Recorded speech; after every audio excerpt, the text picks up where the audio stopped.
Satish, it's a pleasure to welcome you. Thank you so much. Happy to be here. You started way back when 24 years, you said, with the Indian newspaper. I thought that we should start this conversation with the first venture of the newspaper. You know, it just so happened because someone like chairman of Indian Express, he spotted me and I got an opportunity to start a new newspaper called Jansata. Just imagine the joy of doing something you knew nothing about. And that was, I had never been to the newspaper before, and I thought of the newspaper name.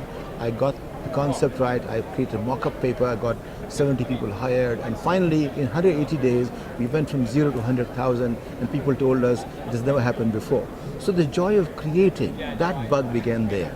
And then next thing happened is my competition, Times of India, took me away as editor of Dinaman, a very prestigious magazine of its time, perhaps the most many would say. And that's how the journey of how to create something began. But the most important point, what made me a businessman, was the chairman was very happy with me, but the vice chairman said, "You are just an editor. You are not a business person." I said, "Samir, now it's a journey. I have to become a business person." That's what did it. So it is not an easy job to transition to a business person, or in today's world we call it entrepreneurship. But you're doing much more than that. You're actually creating entrepreneurs, you said. That's what I like. I like to be a male in this community who basically what it does is identifies people just like somebody identified me and helps them become what is their potential. And that's what I enjoy. Everybody enjoys something.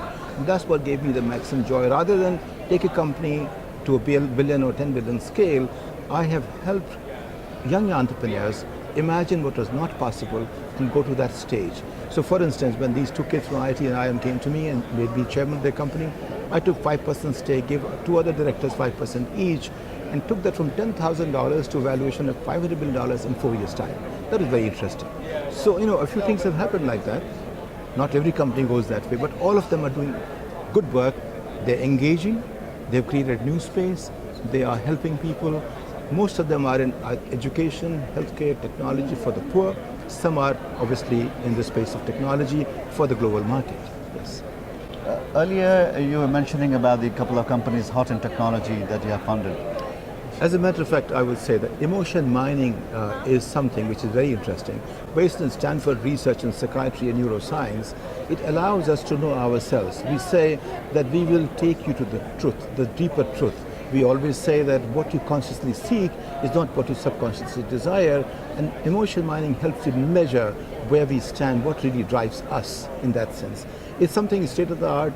The next best is a few generations behind us on the curve, but the point is to monetize that, to make it business-wise. That's where the nice challenge is, and that's what I'm grappling with. In the 9 months, we've taken it about 15 times in valuation, but the potential is a few thousand times. So let's see how it happens. How does the relationship between US and India work with the young entrepreneurs?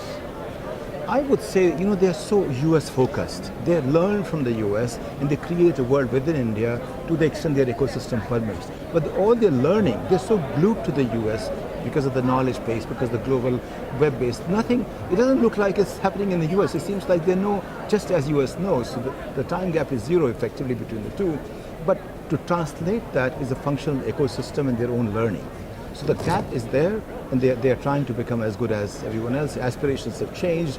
At one time, they used to think of India first. Now they think of, you know, the world first. We have to be the best in the world. And the movement has begun. It might take 20 years to get there, but the journey has begun. Yes. Again, it's such a pleasure. Thank you so much for coming and sharing your thoughts. I really appreciate being here. Thank you so much.